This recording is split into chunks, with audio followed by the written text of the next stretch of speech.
Are we the boy who cried wolf? Maybe.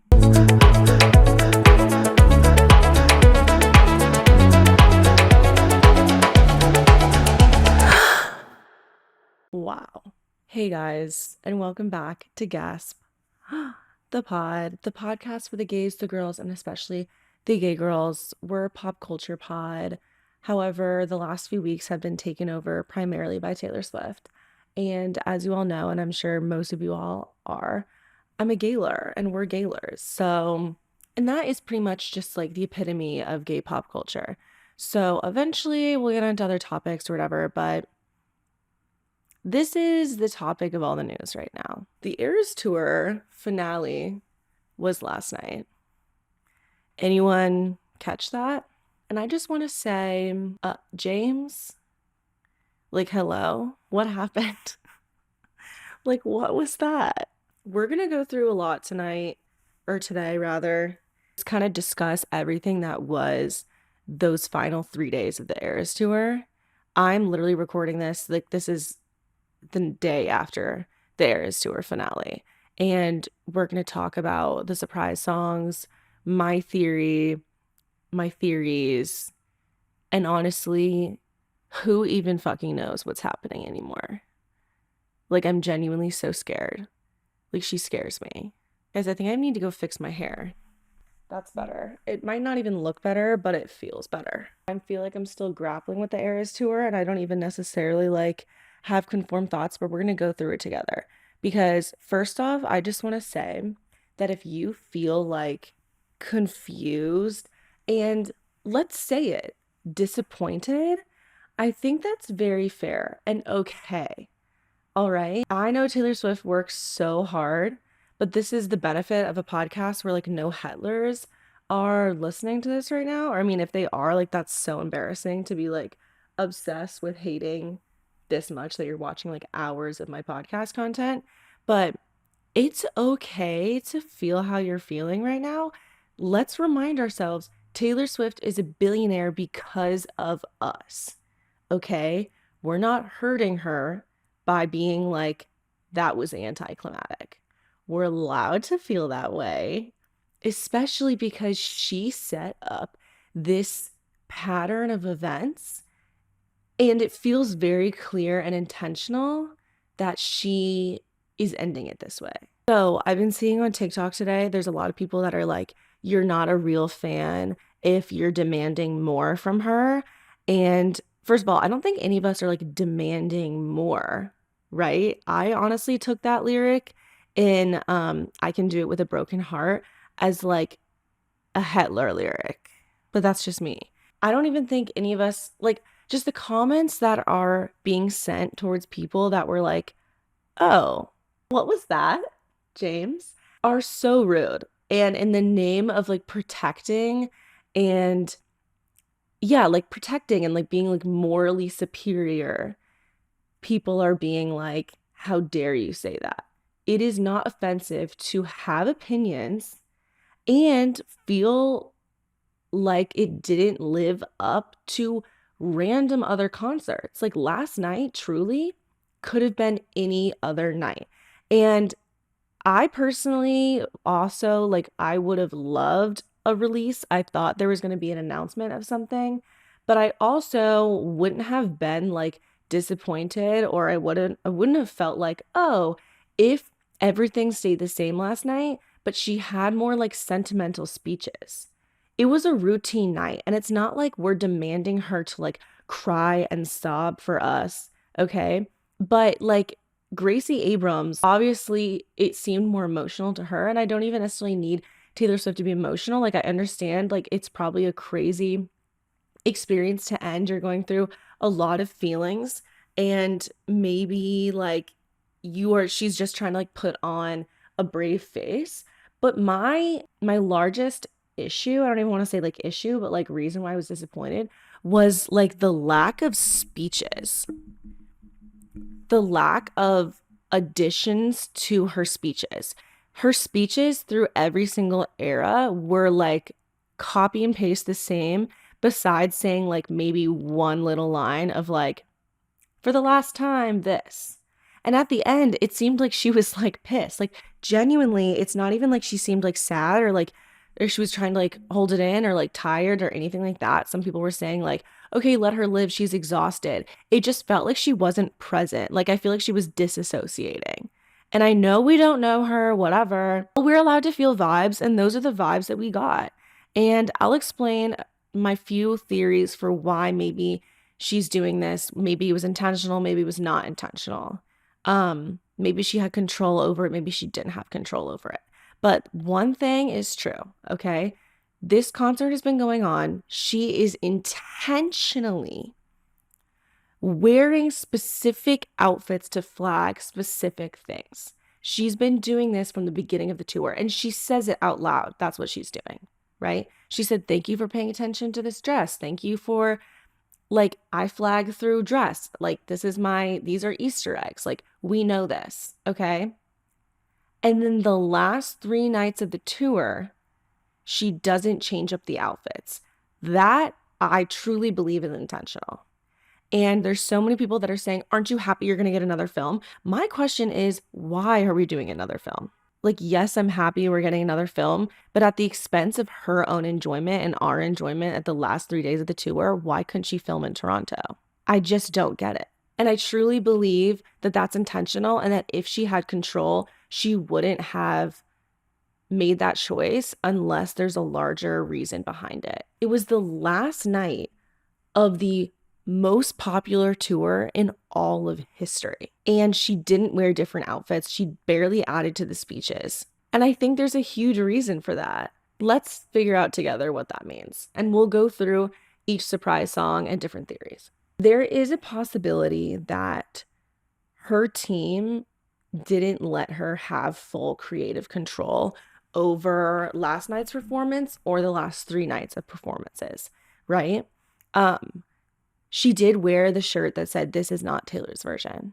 So, I mean, what does that mean, right? This means that this is not like her version of what she would want from the Eras tour. When she said an album wasn't Taylor's version, that meant that it wasn't truly authentically hers. And then when she re-released an album, it was like, for example, like Speak Now TV, Speak Now Taylor's version, right?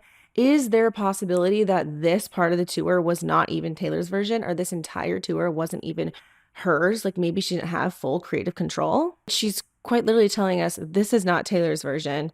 These are the same outfits, whatever. So is she somehow like rebelling against this? Was she kind of in like an annoyed, defeated mood last night because she didn't end in the way she wanted to?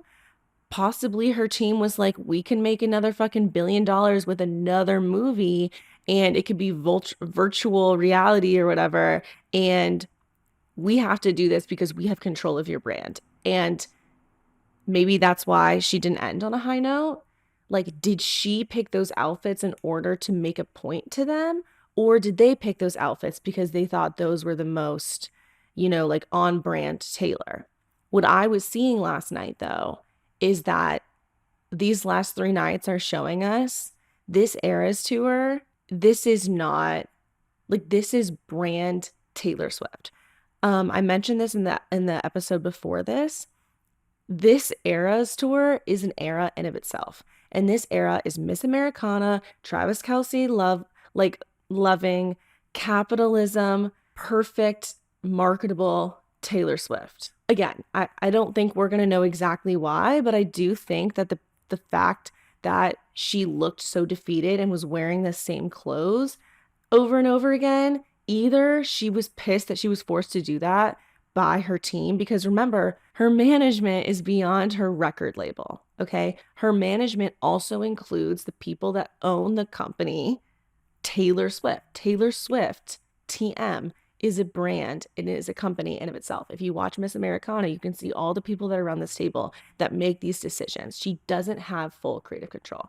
And will she? We don't know. Is this part of a deal or a contract she had to sign? We don't know. Who's a part of that? Perhaps her dad. There's these other like older white men that are around this circle making these like informing her decisions just even over politics. So before you guys say, oh, she has full creative control, did you watch that documentary at all? That was literally after she left Scott Borchetta and Big Machine. So let's remember, like, who's also making these decisions. So, right, there's like 3 different choices here. 1, she did this on purpose, and we'll go down that rabbit hole. 2, she was forced to do this by her capitalistic management team, and they needed her to wear like the classic outfits, and they forced her to say Karma is the guy on the Chiefs. For the final night of the Eras Tour, I literally think that is so unfortunate. I have to be honest. Like the fact that she needed to shout out her boyfriend on the last night of her tour that started 2 boyfriends before Travis Kelce. That's also like about her and her name and her legacy. And I think that's unfortunate. So that's could be maybe her brand telling her to do that. Or her management has kept her under this brand Taylor that she's almost rebelling by giving them a bland show and giving us a bland show as like punishment. You want me to be brand Taylor Swift? Perfect. I'm not going to do any surprises. I'm going to be pissed about it because that's literally what it gave to me.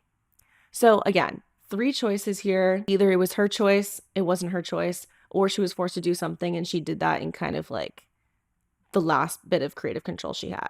I do think the surprise songs were the most revealing of the 3 nights, and I feel like they are the only way we actually saw like the real her.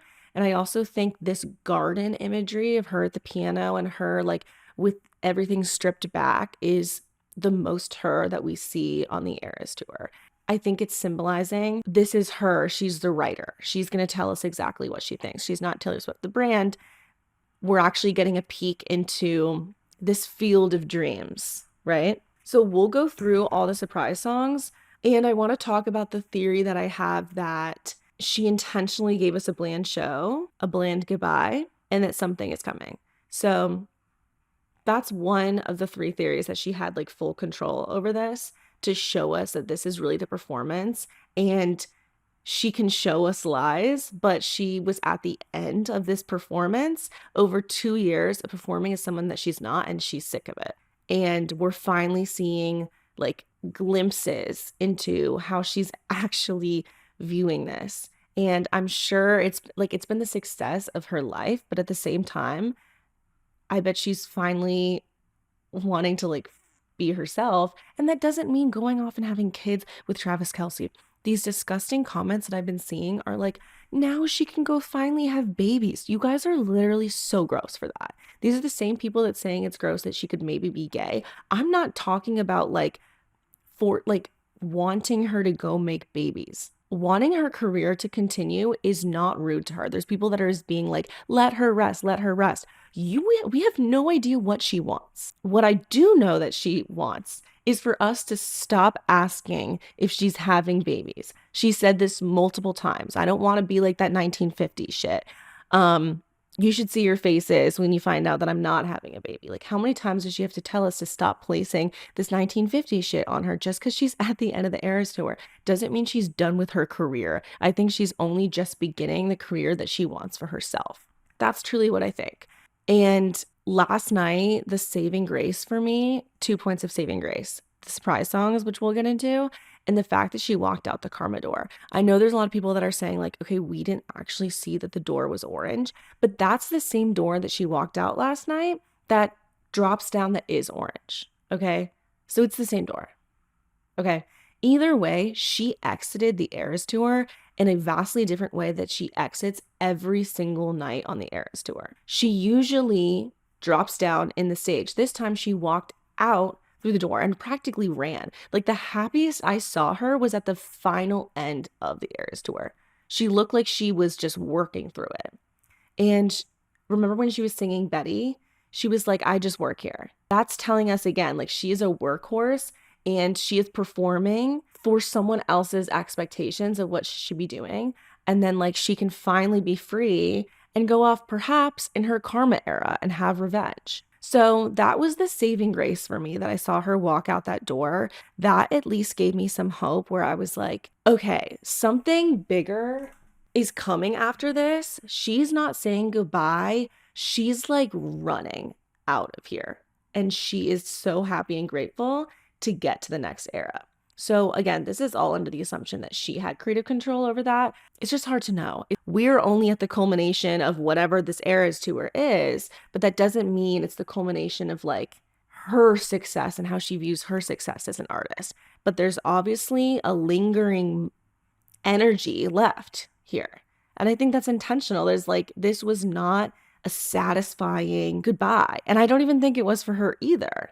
Right. And I think it's because this Eras tour was bittersweet for her in many ways. She had to perform as someone she's not. She literally said, I can show you lies. We on the live chat last night, so the last 3 nights I've been going live, and it's been literally so fun. But at the end of it, my eyes have been like hurting because I've had this light and it's been like dark and I've been watching it and I had to go to bed at like 3:30 a.m. every single night. So for whoever was on the live last night, we were kind of clowning about a lot of different things. We were clowning about the fact that there could be something happening in LA and that because this really did not feel like the end of the Eras tour, perhaps it's not. Perhaps something is coming in LA. LA, and I went to that LA show that Carly was at, her final night with the American leg before I forget where she went next. Doesn't matter. That seemed like more of a goodbye to me. But anyways, she never said a goodbye post to LA. That's been lingering. She also never mentioned Vienna. I think that might be for another reason, obviously, due to like the terrorist attack threat. I still think she could have said something like after, maybe she still will, but regardless, that was unfinished business too. Is that showing us something's happening maybe in LA and that like this is all going to come full circle? Also, let's remember her birthday is coming up, okay? And Thursday night is right before her birthday. So her birthday is on Friday the 13th, which she's never beating those allegations. But Thursday night, she often releases things on Thursday nights and Friday nights, right?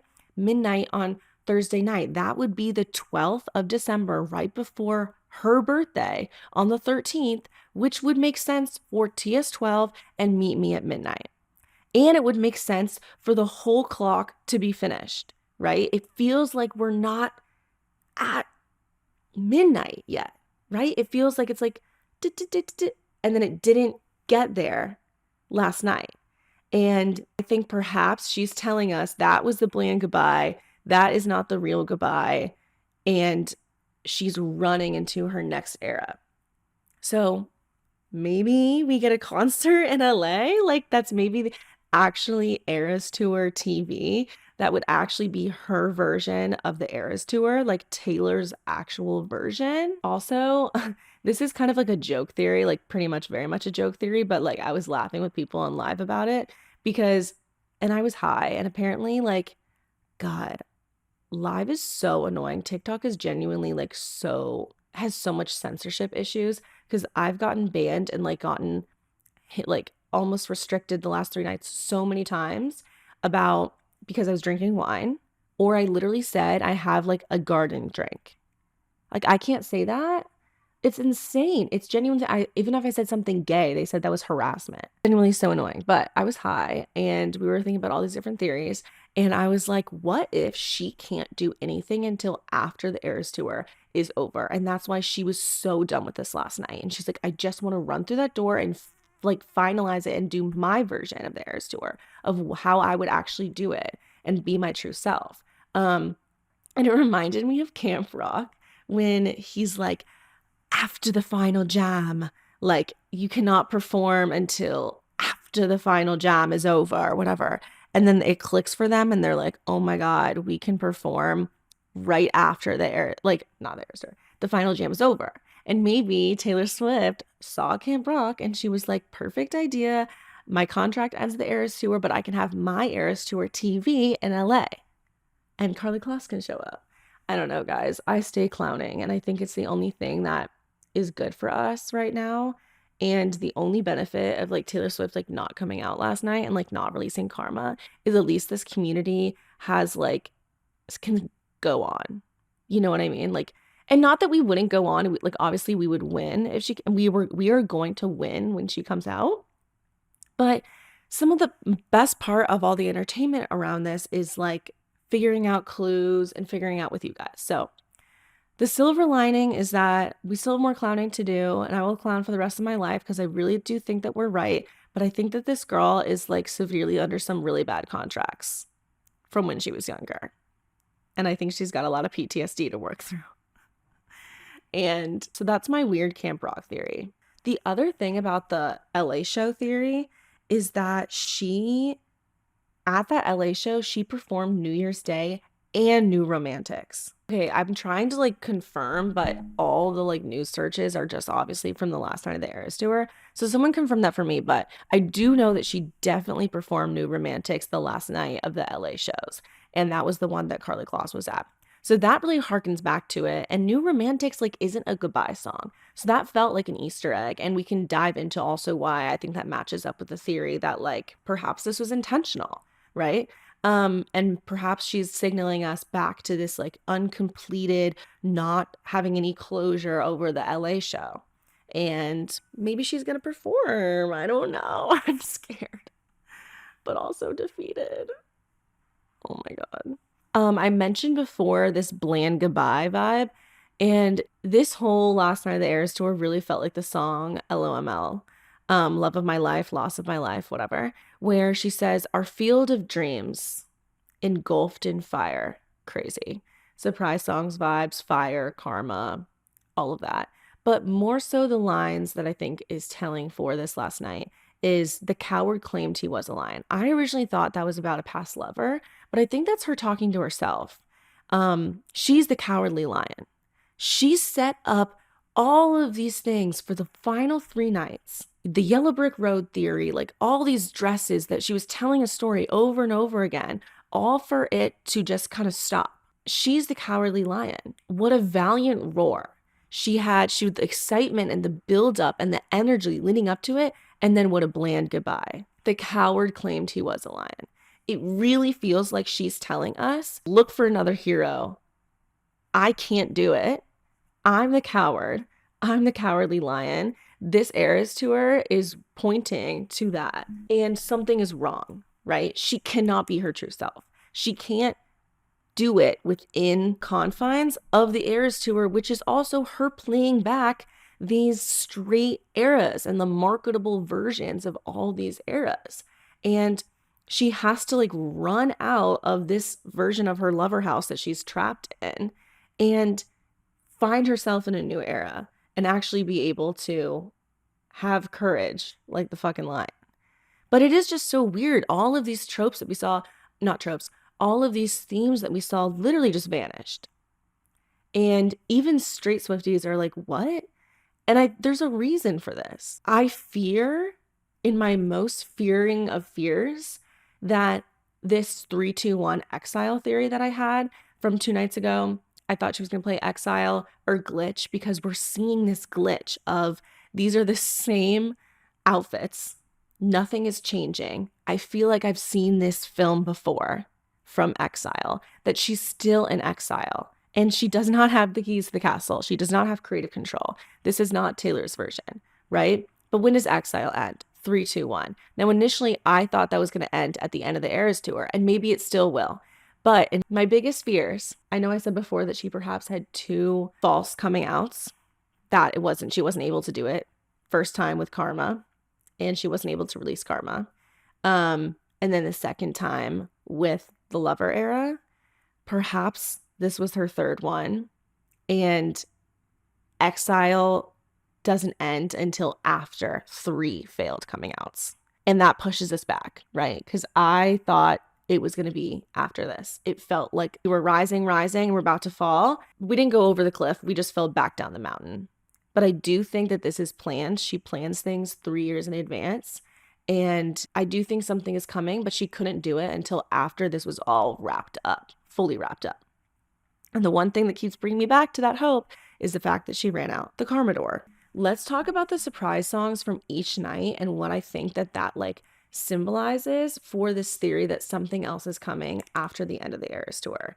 And regardless of her management or if like which she had creative control over, I do think she has creative control over surprise songs. I do. So I think that's her only way to like really send a message to us about like, this is what I'm feeling. And I do think they have like certain songs they made her play. Like, of course, they made her play Long Live. You know what I mean? And like New Year's Day. But also, New Year's Day harkens back to LA. So again, I think she had songs that she had to play, but I think she has other creative controls over the other ones. And surprise songs mean something. They're her telling us what she's actually feeling. The fact that this was a bland goodbye like has only increased my anticipation. I know she does that on purpose. And I don't think it's because she's gonna get married to Travis Kelce, guys. And I really think that if she had ended with like a full like bang, bang, bang, bang, bang, boom, like I'm done, I would have been like, oh, maybe she's gonna take some time off. I don't think she's taking time off, guys. I think she's a workaholic. First night, she wore her blurple dress. Obviously, she wore it 3 nights. Okay, this is the first night of Vancouver. So the first of 3. And she was counting down.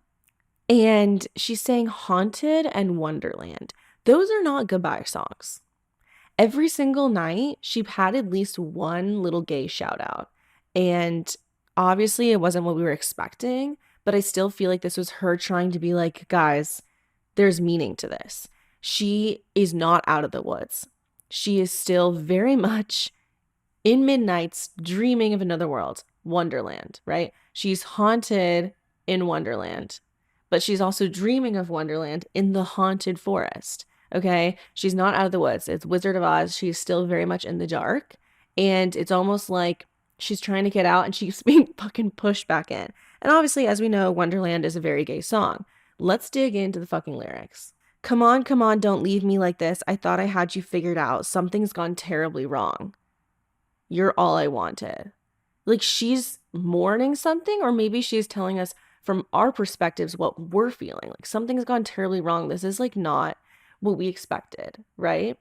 This is not the true her. Okay, she's trapped in the forest. She's trapped in the woods. She's being haunted by this like hope, right? And she's not able to see that full potential. And then in Wonderland, it literally is fell down a rabbit hole. You held on tight to me because nothing's as it seems, spinning out of control. This is like she doesn't have control over this. Haven't you heard what becomes of curious minds? They're shut down, right? You're pushed back into the forest. I should have slept with one eye open at night. We are in the night. We are in the woods. We are in the dark. We cannot see the light. Okay? She should have known that she wouldn't have been able to like be her true self the last 3 nights of the Eras tour. And she's showing us that like we are not in the light yet. Perhaps that comes at the very end when all of this is over and when she can stop performing, when the Eras tour stops, when we hit midnight. And obviously, I don't even think she didn't sing this part, I'm pretty sure. Or maybe she did. It was all a blur.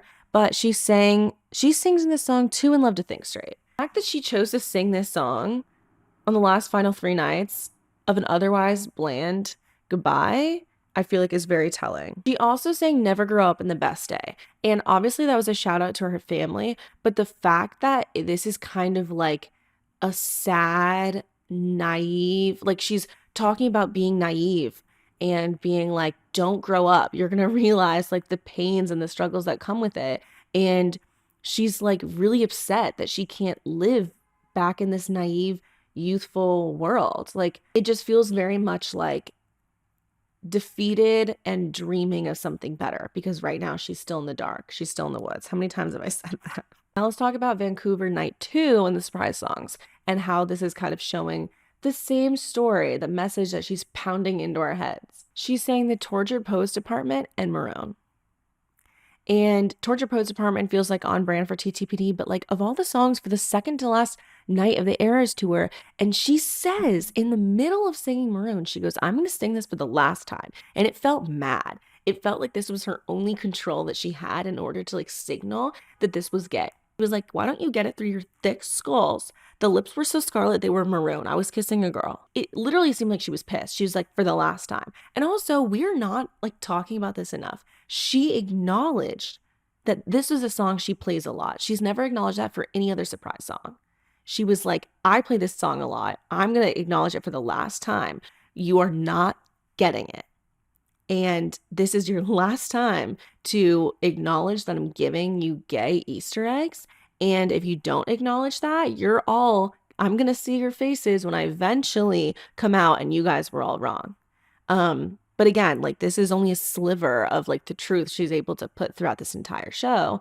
And she's still wearing the blurple dress. She's still dreaming of a time where maybe she could still be gay. She's still in the woods. And then she's saying like Last Kiss with like Gracie Abrams. And I thought that was kind of like a brand thing. Like, okay, last time singing with Gracie Abrams. You know what I mean? That didn't really feel like part of the story. Okay, then for the final night, she sang New Romantics. She sang A Place in This World and New Romantics. That I was like, oh wow.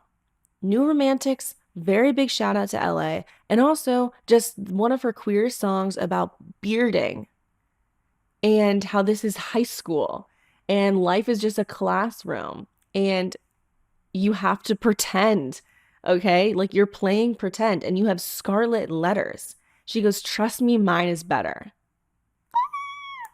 A Place in This World and New Romantics is literally insane together. A Place in This World is one of my favorite songs of all time. Growing up, I would like cry to it in like middle school.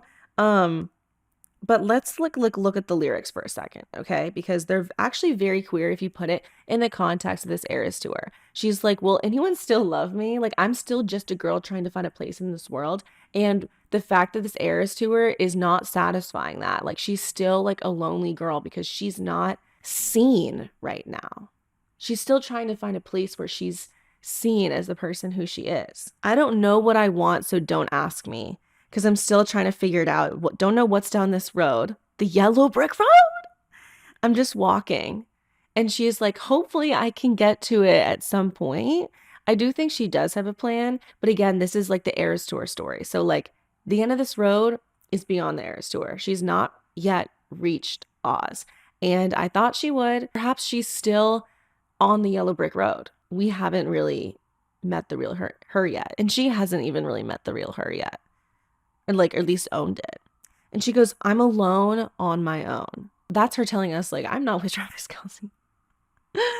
Okay, like, I'm lying to you. I'm actually very scared and I need courage and I'm the cowardly lion and I'm still in this yellow brick road. I'm just a girl trying to find a place in this world. She hasn't, like, found her place yet. It's genuinely actually very sad. And then matched up with New Romantics is her being like, the only way I can, in order for me to like find a place in this world is to like play pretend right now. Because in the Eras Tour, the only way to survive before I find my place is to keep this scarlet letter, to keep my secrets and play pretend.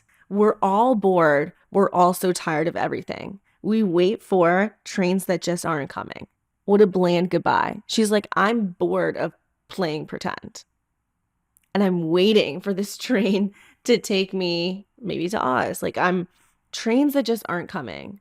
Oh, she's like, one day, can I please get to where I want to be? It's like sad. And it, like, I really hope like there's a plan for this and it isn't just like depressing for her. Like, is she able to? We show off our different scarlet letters. Trust me, mine is better. Insane. We're so young. We're on the road to ruin. We play dumb, but we know exactly what we're doing. That made me be like, okay, there's a reason why this is a bland goodbye. There's something up her sleeve. She knows exactly what she's doing. She's like, it's not the same outfits. It's just for filming, you guys. Guys, it's just for filming. Is it? She knows exactly what she's doing. She's a mastermind. Because baby, I could build a castle out of all the bricks they threw at me. Stonewall. Every day is like a battle. She's like, oh, the Eras Tour is so hard to get through. This is her trying to get through this and get on the other side and go through the karma door. We're too busy dancing to get knocked off our feet. Baby, we're the New Romantics. The best people in life are free. I don't want to have to pay for my lovers. I don't want to have to pay to be in a PR relationship. I just want to love the people that I don't have to pay. This song is literally about PR relationships. We switch sides like a record changer. That's her being like, I'm like, okay, wait, Maddie Hailey. Okay, Travis Kelce. Like, she just needs a beard. The rumors are terrible and cruel, but honey, most of them are true. There's nothing else to say about that. Okay, Then, of course, she mashes up Long Live and New Year's Day, which is not surprising to me. Those feel like very like typical brand Taylor Swift goodbye songs. Right. And then I love that she did the manuscript. I had a theory that she was going to do Dear Reader in the manuscript. I love that she did the manuscript in general. It always reminds me of like the Lesbian Master Doc. It feels like her as a writer is telling us exactly what's happening and that we are going to eventually have this manuscript. We're going to have this story eventually. The story isn't mine anymore. Hopefully we will find out this secret, this story that she's kind of kept hidden from us, this like story that maybe will hopefully be completed soon and we will finally get. I would love. Also, apparently she sang the first song on the Eras tour, so the first surprise song on the Eras tour, she sang Tim McGraw, and then Manuscript is the last song. That feels very full circle. But I still think Manuscript is kind of like a haunting song to me. Let's look at the lyrics. All that's left is the manuscript. Now and then she rereads the manuscript of the entire torrid affair. It feels like her being like, this was a tough journey I had to go on, the Eras tour. Like, it was a torrid affair. And the years passed like the scenes of a show. The professor said to write what you know. Looking backwards might be the only way to move forward. It literally feels like her being like, that was all the backwards. I have closure and now I can finally move forward with my real self and release the secret story of the manuscript that I've had like bolted down. And the actors were hitting their marks. These pure relationships. And the slow dance was alight with the sparks, and the tears fell in synchronicity with the score. And at last she knew what the agony had been for. It feels like she was going through agony to get through this final show, and not because she like is going to miss it so much. And I'm sure like it was an amazing experience for her, but also she's exhausted performing and being an actor. It was agony. The only thing that's left is the manuscript. One last souvenir from my trip to your shores, to our shores, like the fans, the readers. Now and then I reread the manuscript, but the story isn't mine anymore. After all of this is over, I think we're going to get the story of what really happened and what she was feeling, what this experience was actually like for her. And I don't think it's like horrible or great. I think it's like nuanced. Like she also maybe went through heartbreak. Who knows with anymore? Is she even with Carly Kloss? I don't even know. But I do think that there's a story here that we're not aware of. And I think we are eventually going to get the manuscript. And I think that this was agony that she had to go through and come out the other side of. And like she was running and sprinting out of the Eras tour. She was like, I'm going to get the hell out of here right now because I'm sick of being an actor on the show. I'm going to grin and bear it. She seemed like pissed and annoyed. And I think that there's a reason that it was anticlimactic. I really do. And I think we're going to get more clues to why and hopefully actually complete this full circle and hit midnight on the 12th or on her birthday. I know there's people out there going to be like, you're just changing the goalposts. I'm like, yeah, I totally am. I don't know. Like, these are all just theories, right? We don't actually know her. This is what I think is going to happen. I obviously thought maybe something was going to happen in the Eras tour. I think we all kind of thought that. We don't know what's going on. We have no idea what kind of contract she's signed, what she's allowed to do, what she has creative control over, what the next era is going to bring, if this was intentional or not.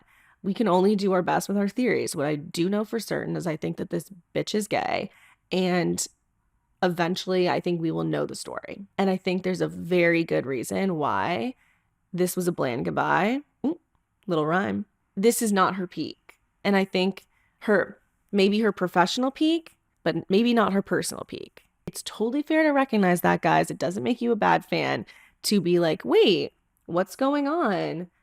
She didn't seem like happy or like even normally emotional. Why did this pattern get broken? Right? Like, are we the boy who cried wolf? Maybe. But who set that system up? It's intentional, bitch. So that's the end of me spiraling. So here's the news of my podcast. Just stay here quick. I'm going to do a few more episodes and I'm going to do a wrap on season 1. I'm going to take like 2 weeks off, maybe like 1 week off for Christmas. Putting on this podcast is a lot of work. I know it seems like I only just like yap for like an hour and then I post it, but there's a lot that goes into it. It's also expensive. It takes like so much time to edit and promote, and there's so many technical difficulties. I love posting TikToks. I love making this podcast, and I love going live. But I also would love to dedicate as much time as I can towards it, and would love for it to make me money as a full-time job, and therefore it can be what we want it to be. So please give me your thoughts on what you guys think about the possibility of me doing a Patreon. I don't want to make this a financial barrier for anyone that wants to watch this podcast at all, but perhaps because I was talking about on live last night with some people about like live podcasts or doing like live Q&As or doing like special episodes. And honestly, guys, I thought on live that likes got me money, and because I made like $5 like 2 nights ago.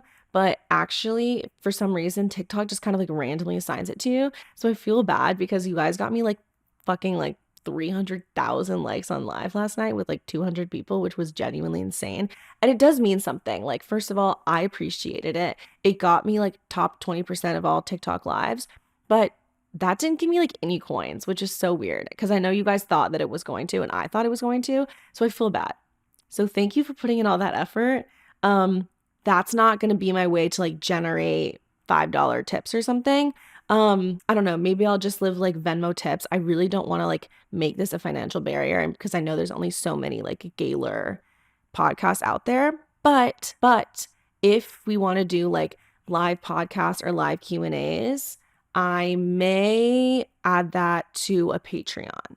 So let me know your thoughts. I'm not going to make it like expensive. It would be like $1 or something like that, just to like help make this the quality that we want it to be, and not delete all my savings.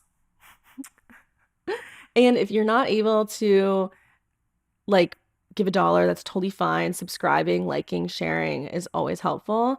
But yeah, I love doing this and I want to keep doing it for as long as I can. So that's all the housekeeping. We will have 2 more episodes until I take a little break, and then we're coming back with season 2, you guys. I'm very excited. Let me know any topics you want me to talk about. It could be anything. Keep the faith, y'all. Keep the faith. Taylor always has a bigger plan. Have a great week. We will see what happens, if anything, on the 12th or the 13th. Bye, y'all. Stay safe out there.